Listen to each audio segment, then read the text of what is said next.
पाबंदी लगाई। Thank you. Shri Sandeep Sharma. महोदय, आदरणीय अनीता बघेल जी का गैर सरकारी संकल्प नशे व मादक पदार्थों के उपयोग पर कड़ाई के साथ प्रतिबंध लगे का मैं समर्थन करता हूं और कहना चाहता हूं कि कोई उम्मीद नहीं, अब सब और निराशा है, ये सबको बर्बाद कर देगा, यही नशे की परिभाषा है। मजदूर वर्ग से लेकर अमीर वर्ग के युवा महिलाएं आज जिस तरीके से इस नशे के आदी हो रहे हैं, मेरा कहना है कि लगभग देश के 28 करोड़ से अधिक लोग सिगरेट, शराब, तंबाकू, गुटखा, गांजा, भांग, अफीम, ब्राउन शुगर और इसी प्रकार के खतरनाक ड्रग्स जो आने वाली पीढ़ियों को खोखला कर रहे हैं, ले रहे हैं। सभापति महोदय, हालात इतने चिंताजनक हैं कि हमारे देश में प्रतिदिन 2800 करोड़ रुपया नशे में बर्बाद कर दिया जाता है और साल भर में 10,22,000 करोड़ रुपया बर्बाद कर दिया जाता है, जो हमारे रक्षा बजट के बराबर। ये इतना पैसा हम नशे में बर्बाद हमारे देश में हो रहा है। फिर भी इसके अलावा जो इससे होने वाली, नशा करने के उपरांत जो इससे होने वाली दुर्घटनाएं हैं, अपराध हैं, उसका खर्चा भी मिला के देखें तो वो भी लगभग इतना ही हो जाता है। ड्राइविंग में ज्यादातर सड़क दुर्घटनाएं नशे में हो रही हैं। 35 से 40 लाख लोग प्रतिवर्ष नशे के आदी हो जाते हैं, असमयी काल के ग्रास में चले जाते हैं। उनके बच्चे जो है बिना पिता के रह जाते हैं और जो उनको सामाजिक सुरक्षा नहीं मिल पाती, इस कारण वो भी उसी प्रकार की प्रवृत्ति में आते हुए असामाजिक तत्व बन जाते हैं, अपराधी बन जाते हैं और वो भी नशा करके और अपराधियों की तरह जीवन जीने लगते हैं। माननीय सभापति महोदय, जिस तरीके से नशे के जो डोमिनो इफेक्ट हैं उसके दूसरे लक्षण भी बनते हैं। नशा मुक्ति केंद्र में हम जगह जगह नशा मुक्ति केंद्र भी है।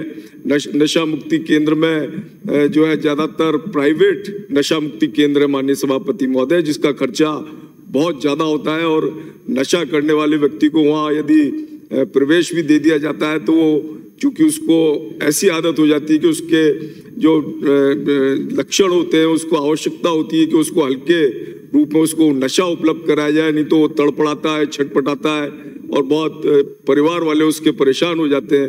तो ऐसी कोई और व्यवस्थाएं होनी चाहिए माननीय अध्यक्ष महोदय।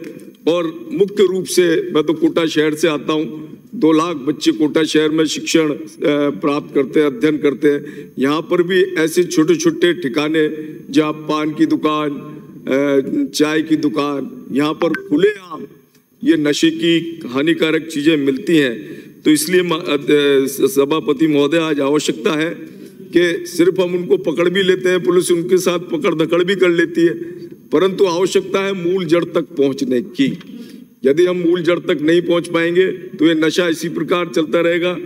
विभिन्न प्रवर्तक एजेंसियों द्वारा समय समय पर रूटीन अभियान चलाकर मैं छोटे छोटे जो ड्रग पेडलर्स होते हैं उनको पकड़कर बंद कर दिया जाता है, जबकि जो मोटे ड्रग माफिया हैं वो काले कारनामे कर अपनी सुरक्षित जगह से लगातार बिना किसी डर और संकोच के अपना व्यवसाय चलाते रहते हैं और नशे के चलन में गांजा, अफीम से भी ऊपर की पीढ़ी के जैसे एमडी, मारिजुआना, हाई डेफिनेशन के जो ड्रग्स हैं, ब्राउन शुगर, स्मैक, ये खूब प्रचलित मात्रा में चल रहा है। आज सभी नशे के खिलाफ काम करने वाली पुलिस विभाग सहित सभी प्रवर्तन एजेंसियों को पाबंद करने की आवश्यकता है कि उनकी नाक के नीचे कहीं भी इस प्रकार का कृत्य पकड़ में आएगा तो उसकी जिम्मेदारी उस स्थानीय अधिकारी की होगी माननीय सभापति महोदय। और जिस तरीके से राजस्थान के अंदर मादक पदार्थों का सेवन बढ़ता जा रहा है, इस पर हम सभी को बहुत जागरूक रहकर, मैं खुद माननीय सभापति महोदय बरसों तक मैंने गुटखा खाया, लेकिन मुझे 4 साल हो गए उस गुटखे को छेड़े हुए।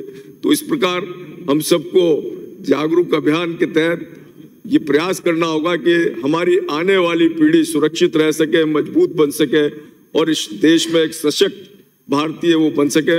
बहुत बहुत धन्यवाद। श्री रफीक खान। सदन में राष्ट्रपति महोदय, सच बोल रहा है। आपने एक बहुत इंपॉर्टेंट संकल्प पे मुझे बोलने का मौका दिया, 40 साल का, उसके लिए मैं आपका शुक्रिया अदा करता हूँ। 40 साल। अनीता बघेल जी संकल्प लेके आई, एक ऐसा संकल्प जिसकी वाकई पूरे देश को जरूरत है, न केवल राजस्थान, जयपुर, बल्कि पूरे देश को जरूरत है। और